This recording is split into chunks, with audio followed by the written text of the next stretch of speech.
Abran sus Biblias en el capítulo 7 de la epístola a los Romanos. Romanos capítulo 7, versículos desde el 19 hasta el 25. Romanos 7, del versículo 19 al 25. Vamos a leer la palabra del Señor. Porque no hago el bien que quiero, sino el mal que no quiero, eso hago. Y si hago lo que no quiero, ya no lo hago yo, sino el pecado que mora en mí. Así que, queriendo yo hacer el bien, hallo esta ley, que el mal está en mí. Porque según el hombre interior, me deleito en la ley de Dios. Pero veo otra ley en mis miembros, que se rebela contra la ley de mi mente, y que me lleva cautivo a la ley del pecado que está en mis miembros. Miserable de mí, ¿quién me librará de este cuerpo de muerte? Gracias doy a Dios por Jesucristo Señor nuestro. Así que yo mismo con la mente sirvo a la ley de Dios, mas con la carne a la ley del pecado. Esta es la porción de la palabra de Dios que vamos a examinar esta noche, y el tema que vamos a exponer es el de los pecados habituales. En primer lugar, es necesario hacer la siguiente aclaración. Nuestro pasaje de Romanos capítulo 7 ha sido torcido por algunos con la finalidad de presentar al apóstol Pablo como una persona esclava del pecado, como un hombre que vivía en carnalidad y que arrojaba por un lado de la borda la vida santa en la que el creyente debe vivir. Sin temor a equivocarme, estas personas lo han interpretado así, con la finalidad de justificar sus propias vidas pecaminosas en las que satisfacen a los deseos de su carne y aún continuar llamándose a sí mismo cristianos. Ellos dicen, ya ves, mira a Pablo, dice que él era vendido al pecado. Yo me pregunto, ¿cómo un nacido de lo alto puede utilizar la santa palabra de Dios como licencia para pecar? ¿Por qué lo hacen? ¿Qué es lo que ellos buscan? ¿Por qué simplemente no se reconocen y declaran como inconversos y continúan viviendo bajo su pecado? ¿Qué buscan dentro de los templos donde también se reúnen los escogidos de Dios?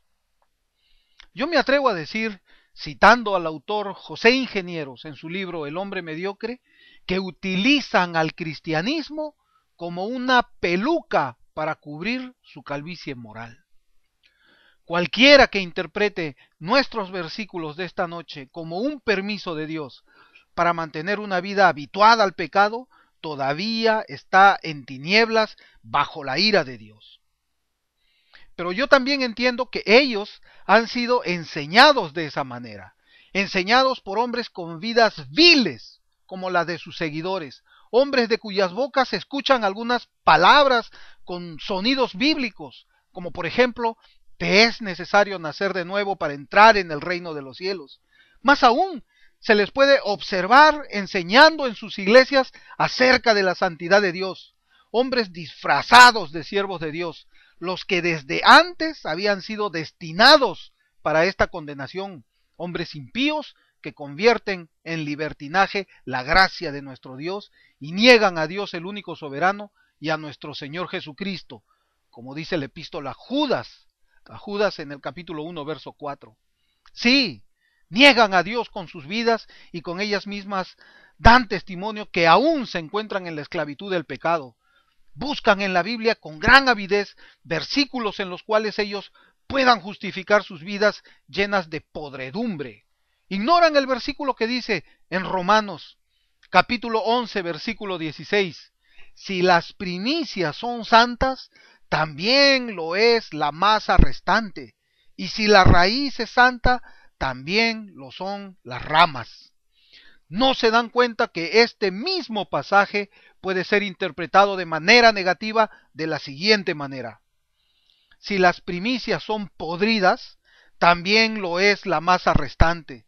Y si la raíz está podrida, también las ramas están podridas. Primicias y raíz de pecado habitual solamente producen ramas podridas. Ellos no tienen vergüenza. He llegado a escucharlos decir, citando primeras de Corintios, capítulo 10, versículo 23, todo me es lícito, que también les es lícito pecar, como si Dios en su palabra nos estuviera concediendo o incitando o invitando a una vida de pecado. No saben que Él es muy limpio de ojos como para ver el pecado y la maldad. Vamos a tratar de contestar la pregunta. ¿Es posible que un nacido de nuevo pueda tener pecados habituales? Quisiera comenzar trayendo dos citas del mismo apóstol Pablo, una en este punto del mensaje y la otra al final. Primera de Corintios capítulo 11, versículo 1. Primera de Corintios capítulo 11, versículo 1. Sed imitadores de mí, así como yo de Cristo. Todos sabemos que la iglesia en Corinto tenía muchos problemas debido a los antecedentes paganos de casi todos ellos. La impureza de la sociedad que rodeaba a esa congregación estaba influenciando a los creyentes, donde hasta aparecieron casos de inmoralidad que debían ser prontamente erradicados por el apóstol Pablo. ¿Y qué es lo que les dice el apóstol? Pablo les dice, imítenme a mí, cópienme a mí, porque yo estoy imitando a Cristo mi Señor, porque yo estoy copiando a Cristo mi Señor. Quiero añadir algo más en este punto. Se atribuye que la epístola que Pablo escribe a los romanos, de donde hemos citado nuestro pasaje para este estudio, fue escrita en el año 55 después de Cristo. ¿Saben ustedes en qué lugar fue redactada esta epístola?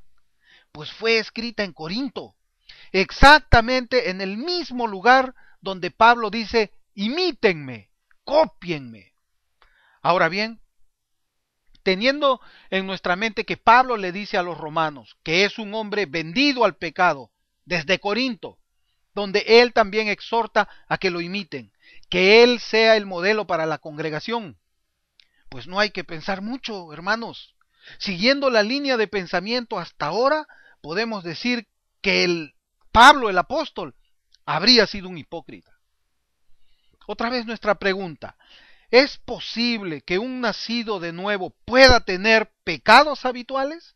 ¿Es posible eso? Acompáñenme a la primera epístola de Juan, capítulo 3, versículo 9. Todo aquel que es nacido de Dios no practica el pecado, porque la simiente de Dios permanece en él y no puede pecar porque es nacido de Dios. ¿Qué nos dice la Biblia cuando leemos no practica pecado? El nacido de Dios no tiene al pecado como un estilo de vida, no vive ni camina en pecado. Un nacido de Dios no rinde su vida al pecado. No estamos diciendo que tiene una vida sin pecado, sino más bien que el nacido de nuevo ya no sirve al pecado, que el pecado ya no se enseñorea de él. ¿Por qué? Pues el mismo versículo nos dice que todo lo que hemos mencionado no es posible porque la simiente de Dios permanece en él. Entonces, ¿qué es lo que el Señor nos quiere enseñar en nuestro pasaje de Romanos capítulo 7? El versículo 19 dice, porque no hago el bien que quiero, sino el mal que no quiero, eso hago. Miren, hermanos, primeramente vemos en este versículo que el apóstol hace notar que él puede hacer una distinción entre lo que es bueno y lo que es malo. Es decir, Pablo sabe perfectamente qué es lo que Dios aprueba para la vida de sus hijos y qué es lo que Dios desaprueba. Lo interesante en este versículo es que Pablo habla de hacer el mal que él no quiere. Creo que una interesante pregunta es, ¿cómo puedo hacer yo algo que no quiero hacer? Aquí el pasaje se refiere al pecado sin lugar a dudas. Entonces, ¿cómo puedo pecar si no quiero pecar? ¿Cómo puedo pecar si no quiero pecar? Unos versículos que nos pueden ayudar con esta pregunta vamos a la epístola a Santiago, Santiago capítulo 1, versículos 13 al 15. Santiago capítulo 1, versículos 13 al 15. Que nadie diga cuando es tentado, soy tentado por Dios, porque Dios no puede ser tentado por el mal y él mismo no tienta a nadie, sino que cada uno es tentado cuando es llevado y seducido por su propia pasión. Después, cuando la pasión ha concebido, da a luz el pecado, y cuando el pecado es consumado, engendra la muerte.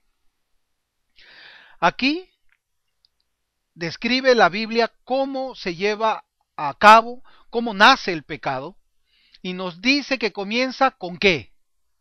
Comienza con una tentación. Dios no puede inducir a nadie a hacer lo malo, sino que el enemigo despierta la concupiscencia que llega en quien cede al pecado y la muerte. Es decir, antes que llegue el pecado, primero el hombre es tentado, y antes que se conciba el pecado, el hombre tiene en su conciencia el desviarse o no de la voluntad de Dios. Vamos a describirlo de la siguiente manera con dos ejemplos. Podría alguien decir, he robado, he hecho algo que yo no quería hacer, y luego los detalles de la investigación indican que esta persona venía planeando el asalto al banco desde hace una semana. O también puede alguien decir, no quise adulterar. Si no quiso, ¿cómo adulteró? ¿Fue llevado a la fuerza? ¿O pasó por casualidad por un hotel y se metió por esa misma casualidad en un cuarto con otra persona distinta a su cónyuge?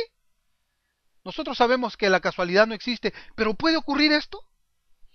Ponga usted el ejemplo que venga a su mente, pero lo cierto es que antes de consumar estos pecados, estas personas fueron tentadas. Todo comenzó con la tentación. Todos estos pecados llegaron a cometerse con el consentimiento de los pecadores. Ellos cedieron y ellos cayeron. Ellos no pueden decir, lo hice sin querer. Sin embargo, Pablo dice, el mal que no quiero, eso hago. ¿Cómo puede ser esto posible? Una vez más lo voy a decir, el pecado en la vida del creyente es un accidente. Y vamos a verlo. Vamos a verlo con unas cuantas citas bíblicas de que esto es así. Por ejemplo, la Biblia enseña que es pecado el no orar por los demás creyentes y no creyentes. En Primera de Samuel capítulo 12, versículo 23. Y en cuanto a mí, lejos esté de mí que peque contra el Señor, cesando de orar por vosotros. Antes bien, os instruiré en el camino bueno y recto. Yo le voy a hacer un par de preguntas. ¿Alguna vez se olvidó de incluir a alguien que usted conoce en sus oraciones? ¿Alguna vez, por algún motivo, no pudo orar en un determinado día? Pues eso es pecado. Según nuestro versículo de Primera de Samuel, eso es pecado.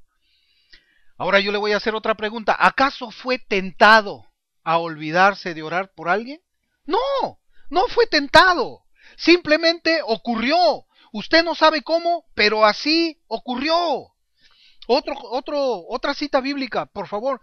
Efesios capítulo 4, versículo 26. Efesios capítulo 4, versículo 26. No se ponga el sol sobre vuestro enojo. No se ponga el sol sobre vuestro enojo. Quiero hacerle una pregunta ahora.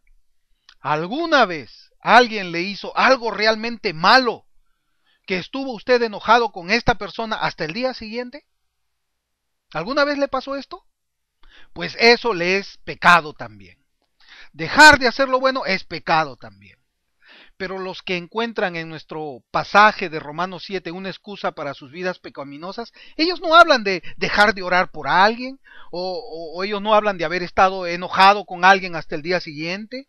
Ellos no dicen que no hicieron el bien que ellos pudieron haber hecho. No, ellos saben de qué hablan. Ellos hablan de borracheras, ellos hablan de adulterios, ellos hablan de fornicaciones, de inmoralidades, etcétera.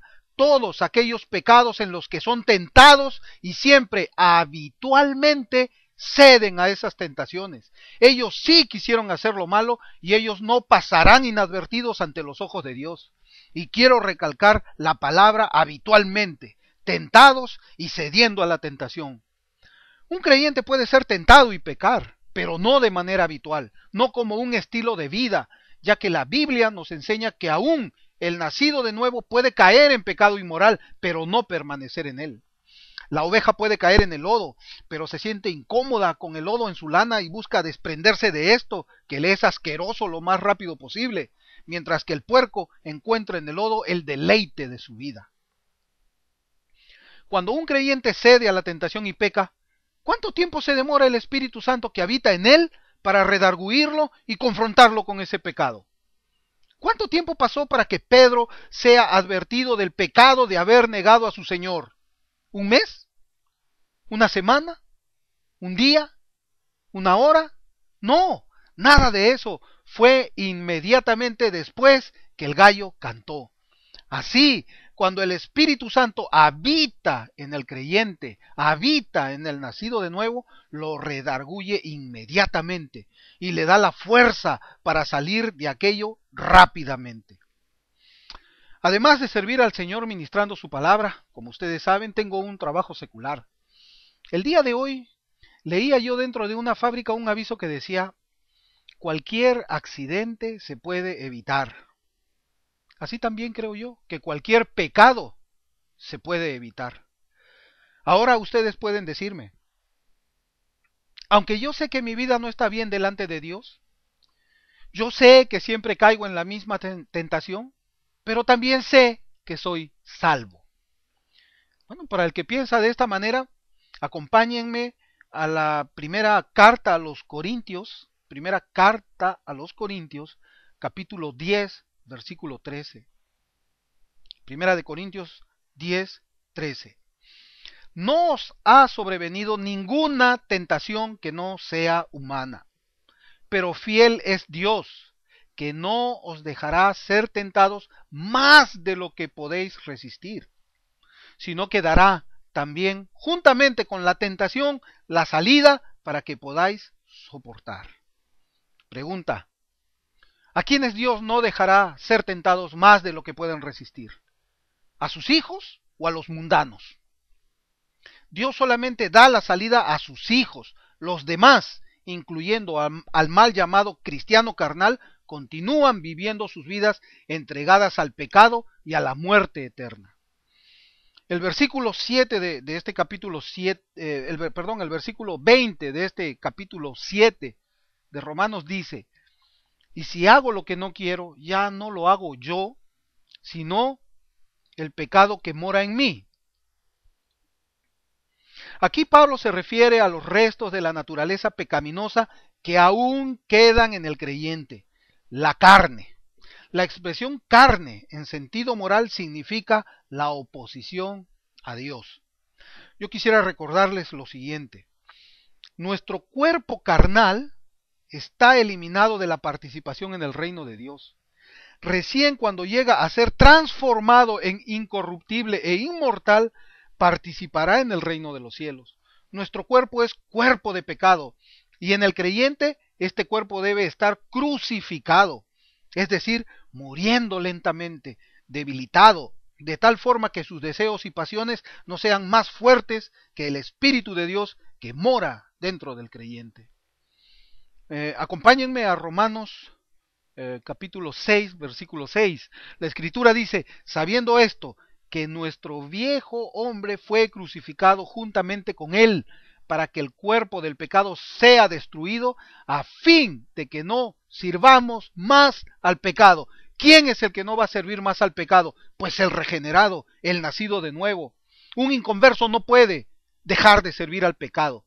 Ahora permítanme, hermanos, compartirles la siguiente lectura tomada del libro La mortificación del pecado, escrito por John Owen. Él cita para esta pequeña lectura el versículo 13 del capítulo 8 de la epístola a los Romanos. Y dice, porque si viviereis conforme a la carne, moriréis. Mas si por el Espíritu mortificáis las obras de la carne, viviréis. Muchos se han preguntado si Pablo está diciendo en este texto que la vida eterna depende de la mortificación del pecado. La respuesta es que sí y que no. En primer lugar, la respuesta es que no, porque esto sería salvación por obras. Pablo no contradice aquí lo que él mismo enseñó en muchos otros textos que afirman que la salvación es solo por la gracia. Entonces, ¿por qué plantea el apóstol la importancia de la mortificación en estos términos? O en otras palabras, ¿en cuál sentido podemos contestar sí a esta pregunta? Daremos tres respuestas. Primero, porque todos aquellos que viven conforme a la carne no son realmente creyentes. Los creyentes verdaderos ya no están bajo el dominio y el control del pecado, la carne. Y el apóstol afirmó este punto en los versículos anteriores. Él cita Romanos capítulo 8, versículos 8 y 9. Las características de aquellos que están en la carne indican claramente que son personas no regeneradas. Esas características son mencionadas en los versículos 5 a 7 del mismo capítulo e incluyen la enemistad contra Dios, el rechazo de la ley de Dios, el deseo de vivir separados de Dios y el deseo dominante de agradar su naturaleza carnal en lugar de agradar a Dios. Es debido a esto que tenemos que afirmar que todos los supuestos creyentes carnales, entre comillas, son en realidad personas inconversas, que irán al infierno. Segundo, cuando Pablo dice, si viviereis conforme a la carne, moriréis, está haciendo una declaración general. Es como si dijera, todos aquellos que meten su dedo al fuego serán quemados. Todos aquellos que continúan viviendo bajo el control y el dominio de la carne, el pecado o su naturaleza pecaminosa, morirán eternamente, porque pertenecen a la esfera de los muertos. Tercero, cuando el apóstol dice, si por el Espíritu mortificáis las obras de la carne, viviréis. Simplemente está haciendo hincapié entre la relación que existe entre el fin determinado por Dios y los medios usados para alcanzar dicho fin. El propósito de Dios es que todos sus hijos pasen por un proceso de santificación en este mundo. Este proceso es esencial como preparación para vivir en la gloria. Sin embargo, lo que les da derecho a la gloria es la justificación por gracia. Lo que les prepara en forma práctica para disfrutar la gloria es el proceso de la santificación. La mortificación del pecado es una parte esencial en este proceso de santificación. Si no estamos siendo santificados por Dios, es porque no vamos a ir a la gloria. Entonces, la mortificación es simplemente una etapa en el plan de Dios para sus hijos, tal como lo dice Pablo en Romanos 6:22. Mas ahora, librados del pecado y hechos siervos a Dios, tenéis por fruto la santificación y por fin la vida eterna. En este texto vemos que la santificación está colocada como un medio esencial que nos prepara para la gloria. Este proceso comienza con la liberación del dominio del pecado. Este punto es enfatizado en los versículos 2, 6, 14, 17 y 18 de Romanos capítulo 6. Entonces, si no hemos experimentado primeramente esta liberación, la cual inicia el proceso de mortificación del pecado, esto quiere decir que no tenemos vida espiritual. Y lo primero que deberíamos buscar no es la mortificación del pecado, sino la salvación misma. Bueno, he terminado de leer esta cita y como usted, hermano, puede ver, es muy acertado lo que aquí habla este siervo de Dios. Pero volviendo a nuestro capítulo 7 de Romanos, el versículo 22 dice, porque según el hombre interior me deleito en la ley de Dios. Pablo dice que se deleita en la ley de Dios. Esto es algo imposible para un no regenerado, ya que alguien que no ha sido salvado por Dios no puede gustar de sus mandamientos. Su naturaleza corrupta está en rebeldía contra la ley santa de Dios. En este punto préstenme atención. ¿Recuerda usted cómo se describe en la Escritura el celo de los fariseos, saduceos, escribas e intérpretes por obedecer la ley de Moisés? ¿Pero qué dijo el Señor de ellos? Dijo que eran unos hipócritas, ya que cumplían la ley de manera externa, sin amarla ni deleitarse en aquella ley. Hermanos, en nuestros días también encontramos de lo mismo en los templos evangélicos. Muchas personas moralistas han adoptado, entre comillas, la filosofía cristiana como una norma para sus vidas. Estos buscan cumplir y obedecer escrupulosamente lo que la palabra de Dios ordena, pero sin amarla ni deleitándose en ella. Lo hacen por diferentes razones, para que sean vistos por los demás, para ganarse el aplauso de los hombres, etc. Pero ahora encontramos a Pablo diciendo que su hombre interior se deleita en la ley de Dios. Solamente un regenerado, un nacido de nuevo, puede deleitarse en la ley de Dios, porque ese yugo es fácil y ligera es la carga. No lo hace por ganarse la estima popular o por algún motivo egoísta, sino lo hace por agradar a su Dios que lo salvó de la condenación eterna. El versículo 23, el Señor nos dice: pero veo otra ley en mis miembros que se rebela contra la ley de mi mente y que me lleva cautivo a la ley del pecado que está en mis miembros. Hermanos, ya dijimos que el cuerpo de pecado, la naturaleza pecaminosa, no está muerta, sino crucificada. Y aquí el apóstol puede experimentar que la carne en el creyente busca fortalecerse. ¿Para qué? Para imponerse sobre los deseos del espíritu.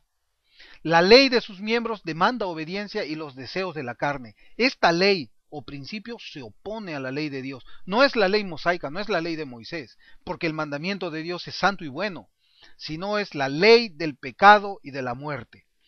Cuando el apóstol se refiere a que esta ley lo lleva cautivo a la ley del pecado, no está refiriéndose a que el pecado reina en su vida, sino más bien Pablo presenta la figura de un cautivo, de un prisionero. Es decir, aquí la palabra de Dios habla de una guerra, de un combate donde hay dos partes en pugna, los deseos del espíritu contra los deseos de la carne. En ese sentido, debemos entender que el prisionero es llevado al campo del enemigo en contra de su propia voluntad y buscará en todo momento escaparse y regresar al reino al que pertenece. Llegamos, hermanos, al versículo 24. Aquí Pablo exclama: miserable de mí. ¿Quién me librará de este cuerpo de muerte? Mientras estemos aquí en la tierra, antes de partir para nuestra eterna morada, habitaremos en este cuerpo de muerte, este cuerpo de carne. Recién cuando estemos muertos, cuando este cuerpo muera, seremos libres del pecado que nos asedia. No antes, hermanos. Antes no podemos librarnos de ese pecado. Pablo sabía esto y quiere que también nosotros lo entendamos así. Por eso el Señor inspira a Pablo para decirnos en Filipenses capítulo 1 versículo 21: porque para mí el vivir es Cristo y el morir es ¿qué? Es ganancia. El morir para el creyente es ganancia, porque se libera del cuerpo de muerte y puede experimentar la santificación total al estar en un cuerpo santificado, glorificado. El sabernos presos en cuerpos que poseen un remanente de pecado que nos impide el caminar en una santificación total a Dios, debe hacernos exclamar a cada uno de nosotros de la misma manera que el apóstol Pablo clama: ¡qué miserable que soy! Aunque no caminamos en inmoralidad, tampoco en mentiras ni engaños a los demás, los que amamos a Dios nos sentimos miserables ante aquella inmensa santidad y pureza que emana de Él. Cuando nos vemos nosotros cautivos en este cuerpo de muerte. En momentos como estos, entendemos al apóstol cuando escribe, en Filipenses también capítulo 3 versículo 12: No que lo haya alcanzado ya, ni que ya sea perfecto, sino que prosigo por ver si logro hacer aquello para lo cual fui también asido por Cristo Jesús. Muchos de los que utilizan estos pasajes como un permiso para vivir mundanamente, carnalmente, vivir podridamente, jamás exclaman miserable de mí. Ellos, quienes habiendo entendido el juicio de Dios, que los que practican tales cosas son dignos de muerte, no solo las hacen, sino que también se complacen con los que las practican. Romanos capítulo 1, verso 32. Pero el nacido de Dios entiende el conflicto en el que está sumergido el apóstol Pablo. Lo entiende claramente. Sabe que es una lucha ardua y dolorosa en la que algunas veces cuando vemos las más pequeñas manchas de pecado en nuestros cuerpos, clamamos igual y decimos, miserable de mí, yo también hago lo que detesto. El nacido de Dios, aquel que ha sido regenerado por el poder del Espíritu de Dios, sirve y obedece con toda su mente, con todo su corazón a la ley de Dios, pero con la carne, con los residuos de esa naturaleza pecaminosa, sirve a la ley del pecado. ¿Cómo puede ser eso? ¿Acaso estoy hablando de una vida doble e hipócrita? No, no, hermanos, nada de eso. Lo que la Biblia establece es que el nacido de nuevo no sirve más al pecado, ya no es esclavo del pecado, no permite el pecado en su vida, pero lo que nos quiere decir por medio de Pablo es que quisiéramos librarnos también de este cuerpo carnal, pero no podemos librarnos nosotros mismos. Solamente hay dos maneras de librarnos de este cuerpo de pecado: por medio de la muerte natural del cuerpo, o que mientras estemos aquí en la tierra escuchemos esa trompeta y la voz de mando de nuestro Señor y que Él transforme este cuerpo de pecado en un cuerpo glorificado. Al principio dije que guardaría una cita final del apóstol Pablo. Esta cita es en Gálatas, la epístola a los Gálatas, capítulo, es muy conocido por todos nosotros, capítulo 5, versículos del 19 al 21. Y manifiestas son las obras de la carne, que son adulterio, fornicación, inmundicia, lascivia, idolatría, hechicerías, enemistades, pleitos, celos, iras, contiendas, disensiones, herejías, envidias, homicidios, borracheras, orgías y cosas semejantes a estas, acerca de las cuales os amonesto, como ya os lo he dicho antes, que los que practican tales cosas, que no heredarán el reino de Dios. Otra vez la palabra los que practican, es decir, los que tienen estos pecados como estilo de vida o que son esclavos de estos pecados. Entonces, todos aquellos que viven conforme a la carne no son realmente creyentes. Este pasaje es muy claro. Los que habitualmente manifiestan las obras de la carne en sus vidas no heredarán el reino de los cielos, es decir, están muertos en sus delitos y pecados. Para terminar, hermanos, permítanme compartirles una reflexión muy corta de J.C. Riley. Permítanme compartir esto con ustedes, porque esta lectura ha sido de mucha edificación para mí y quisiera compartirla con ustedes. Él escribe: supongamos que pudieras ir al cielo sin santidad. ¿Qué harías? ¿Estarías alegre allí? ¿Con cuál de los santos querrías conversar y de qué? Sus placeres, sus gustos y su carácter no tendrían nada en común con los tuyos. ¿Cómo podrías ser feliz con ellos en el cielo si en la tierra tú aborreciste la santidad? Quizás tú aquí disfrutas la compañía de gente rebelde, vana, mundana, amante del placer y profana, pero ninguno de ellos estará en el cielo. Quizás tú evitas a los santos de Dios porque te parecen muy estrictos y serios, pero ellos son los que habitarán en el cielo. Tal vez para ti orar, leer la Biblia y adorar a Dios son cosas fastidiosas, aburridas y tontas, que puedes tolerar a veces, pero sin ningún placer. Quizás consideres que ir a la iglesia el domingo es una obligación pesada y no entiendes cómo alguien puede pasar tanto tiempo en adoración. Pero no olvides que en el cielo todo es adoración. Allí nunca cesa la adoración y los cánticos de alabanza al Cordero diciendo, Santo, Santo, Santo, Señor Todopoderoso. ¿Cómo podría un hombre impío encontrar placer en una vida como esta? ¿Crees que un pecador se deleitaría en vivir con David, Pablo y Juan después de vivir haciendo las cosas contra las cuales ellos hablaron? ¿Qué tendría en común con ellos? Podría alegrarse al ver cara a cara a Jesús, el crucificado, después de deleitarse en los pecados por los cuales él murió, y de ser amigo de sus enemigos y ofensivo para con sus amigos. ¿Se sentiría cómodo adorando con los que cantan, Este es nuestro Dios en el cual hemos esperado? Nos gozaremos y alegraremos en su salvación, como dice Isaías 25:9. No se le pegaría la lengua al paladar de la vergüenza y querría que lo sacaran inmediatamente de allí. ¿No se sentiría extraño como una oveja negra en el santo rebaño de Cristo? Espero que te des cuenta que el cielo sería miserable para un hombre sin santidad. Y tiene que ser así. Cuando un pecador dice que quiere ir al cielo, no sabe lo que dice. Para ir al cielo es necesario vivir en la tierra con una mente que ama lo celestial. De otro modo, es imposible. Ahora déjame preguntarte, ¿eres tú santo o no? No te pregunto si vas a la iglesia, te has bautizado, tomas la Santa Cena o profesas ser cristiano. No pregunto si apruebas la santidad, te gusta leer las biografías de los santos, hablar cosas santas, leer libros de santidad. Si deseas ser santo o esperas ser santo. Te pregunto, ¿eres tú santo o no? ¿Sabes por qué soy tan directo e insistente?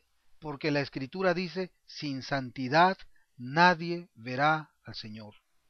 Hebreos 12:14.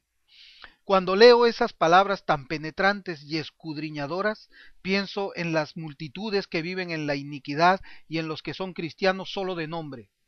Cada vez que leo la Biblia oigo al Espíritu diciendo, sin santidad nadie verá al Señor. Ante este texto debemos pensar en nuestros caminos, escudriñar nuestros corazones y orar a Dios. Pero si me dices que tú sientes y piensas en estas cosas, yo respondo, eso no basta. También las almas en el infierno sienten y piensan en esto. Yo no pregunto qué es lo que tú piensas y sientes, sino cómo tú vives. Si tú me dices que la santidad es solo para gente especial, yo te respondo, eso es lo que dice la Escritura. Yo leo que el que espera en Cristo, no importa si es grande o pequeño, pobre o rico, es santo, porque se purifica a sí mismo en él. Primera de Juan, capítulo 3, verso 3. Porque esa persona entiende que sin santidad nadie verá al Señor. Tú puedes decir que es imposible ser santo en este mundo, pero yo te respondo, estás equivocado. Sí se puede. Nada es imposible con Cristo. Muchos lo han sido, David, José y Daniel, y los cristianos de la casa de César son ejemplos que lo prueban. Si tú me dices, un santo tiene que ser diferente, yo te respondo, estoy de acuerdo. Los verdaderos siervos de Cristo son diferentes al mundo que los rodea. Ellos son un pueblo escogido y peculiar, y tú debes serlo si en verdad eres salvo. Tú puedes decir, así muy pocos serán salvos. Y yo te respondo, lo sé. Eso es lo que dijo el Señor. Estrecha es la puerta y angosto el camino que lleva a la vida, y pocos son los que la hallan. Mateo 7:14. Pocos serán salvos porque pocos buscan serlo, pues no quieren dejar el pecado ni sus propios caminos. Tú dices que esto es duro de oír, yo te respondo, lo sé. Nuestro Señor dijo en el Sermón del Monte que si alguien quiere ser su discípulo, tiene que tomar su cruz cada día y estar dispuesto a cortarse su mano si es necesario para evitar vivir en el pecado. En la religión, como en las otras cosas, si no hay pena, no hay gloria. Lo que no cuesta nada, no vale nada. Oremos, hermanos. Gracias, Señor, por tu palabra santa y bendita. Ayúdanos, Señor, en nuestro caminar contigo, cada minuto de nuestra existencia, porque separados de ti nada podemos hacer. Porque tú, Señor, nos sostienes con tu mano poderosa, así como sostienes el universo que tú también creaste. Padre Santo, sella esta enseñanza tuya en nuestros corazones y ayúdanos a compartir tu palabra con quienes han sido engañados en cuanto a la santidad que tú exiges para poder entrar en tu reino y verte. Trae, Señor, convencimiento de pecado a los corazones de aquellos que viven ofendiéndote. Ten misericordia, Señor. Dales un corazón nuevo, un corazón de carne para que puedan amarte y seguir tus santos mandamientos. En Cristo Jesús. Amén.